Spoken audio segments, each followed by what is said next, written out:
নমস্কার দর্শক বন্ধুরা, আমি প্রতিমা কুকিং উইথ প্রতিমা চ্যানেলে তোমাদের সবাইকে আবারও একবার আন্তরিকভাবে সুস্বাগতম। আশা করি বন্ধুরা তোমরা সবাই খুব ভালো আছো, সুস্থ আছো। আমিও তোমাদের মতো ভালো বন্ধু পেয়ে বেশ ভালো আছি। আজকে আমি তোমাদেরকে খুবই টেস্টি একটা সবজির রেসিপি শেয়ার করব। রেসিপিটা সবের সাথে খাওয়া যাবে। রেসিপিটা শুরু করার আগে যে সমস্ত বন্ধুরা আজকে প্রথম আমার এই ছোট্ট চ্যানেলে এসে আমার এই রেসিপিটা দেখছো, তোমরা আমার এই চ্যানেলটাকে সাপোর্ট করে আমার বন্ধু হয়ে আমার পাশে থেকো।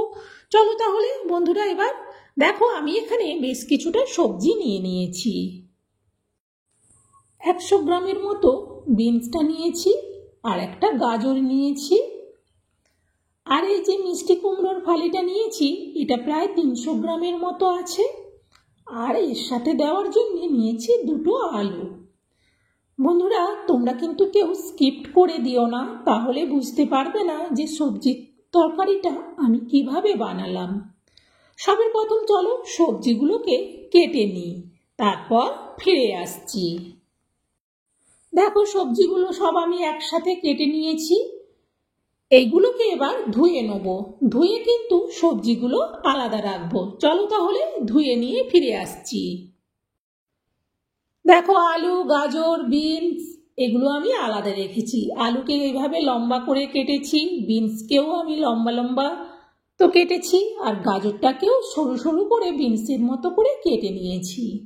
আর সবজিগুলোকে সব এইভাবে আলাদা রাখতে হবে। আর এর সাথে মিষ্টি কুমড়োটাকে আমি একটা আলাদা জায়গায় রেখেছি। আজকের রেসিপিটা আমি যেভাবে বানাবো খেতে কিন্তু খুব সুন্দর লাগে। বন্ধুরা একদিন এইভাবে বানিও, তাহলে বুঝতে পারবে যে সবজিটা এইভাবে বানালে যারা সবজি খেতে চায় না তারাও দেখবে আঙুল চেটে খাবে। এটা ভাত, রুটি, মুড়ি, পরোটা সবের সাথে খাওয়া যাবে। চলো তাহলে এবার আমরা রান্নাটা শুরু করব। সবজি কাটা হয়ে গেছে, গ্যাস জ্বেলে দিয়ে কড়া বসিয়ে দিয়ে তাতে দিয়ে দিলাম তেল। খুন্তি দিয়ে এবার তেলটাকে একটু কড়ার উপর পর্যন্ত চাড়িয়ে নিচ্ছি। তেলটা বেশ গরম হয়ে গেছে। এবার তেলের মধ্যে দিয়ে দিচ্ছি কয়েকটা শুকনো লঙ্কা, আর দিচ্ছি একটা তেজপাতা, আর দিচ্ছি অল্প একটু কালো জিরে। এবার এই লঙ্কা, কালো জিরে, তেজপাতাটাকে 2 মিনিট ভেজে নেব। এরপর এতে দিয়ে দেবো কেটে রাখা আলুগুলো। আলুগুলো দেওয়ার পর ভালো করে এবার খুন্তি দিয়ে আলুটাকে গরম তেলের সাথে নাড়তে থাকবো যতক্ষণ না আলুটা ভালো করে ভাজা হয়।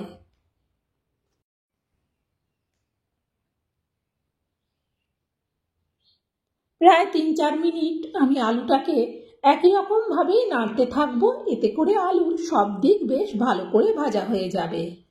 এরপর আমি এতে দিয়ে দিচ্ছি কেটে রাখা গাজরগুলো।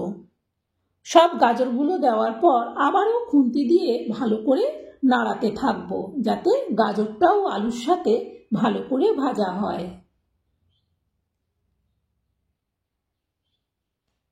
প্রায় গাজরটা দেওয়ার পরেও আমি 3-4 মিনিট এভাবেই আলু আর গাজরটাকে নাড়লাম। এতে করে দেখো আলু আর গাজরটা বেশ ভালো করে ভাজা হয়ে গেছে। এরপর আমি এতে দিয়ে দেবো কেটে রাখা বিনসগুলো।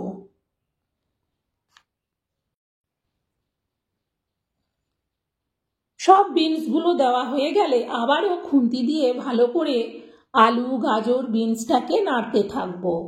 এবারেও প্রায় 3-4 মিনিট এটাকে একই রকমভাবে নাড়াতে থাকবো যতক্ষণ না সব কিছু বেশ ভালো করে ভাজা হচ্ছে।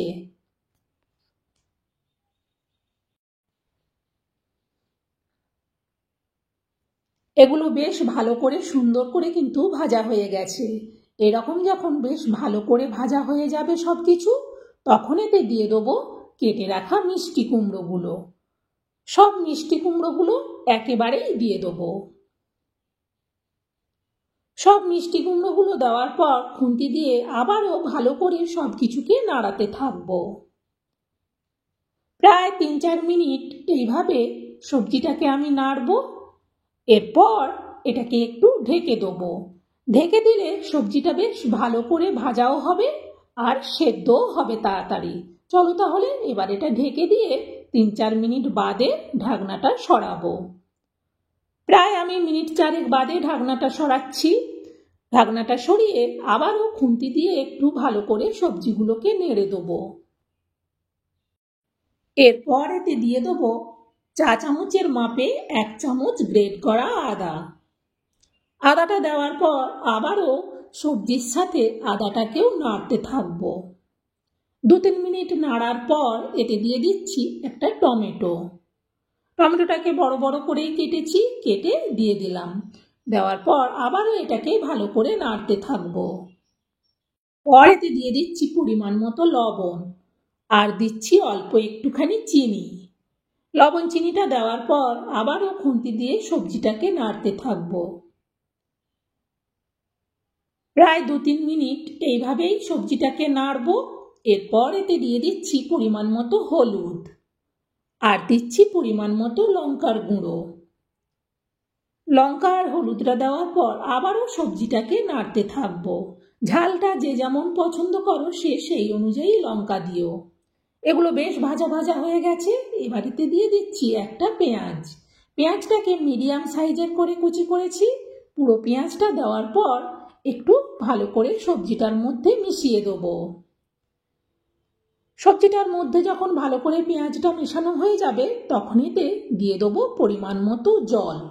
পেঁয়াজটা এরকম একটু লাস্টের দিকে দিলে এর একটা বেশ আলাদা সেন্ট হবে, খেতেও বেশ ভালো লাগবে। পরিমাণ মতো জল দিয়ে দিচ্ছি। খুন্তি দিয়ে একটু নেড়ে দিলাম, দেখে মনে হচ্ছে ঠিকই আছে জল। এবার এটা ঢেকে দেবো। প্রায় মিনিট 3-4 বাদে ঢাকনাটা সরাচ্ছি। তরকারিটা বেশ সুন্দরভাবে ফুটে গেছে। খুন্তি দিয়ে একটু নেড়ে দিলাম।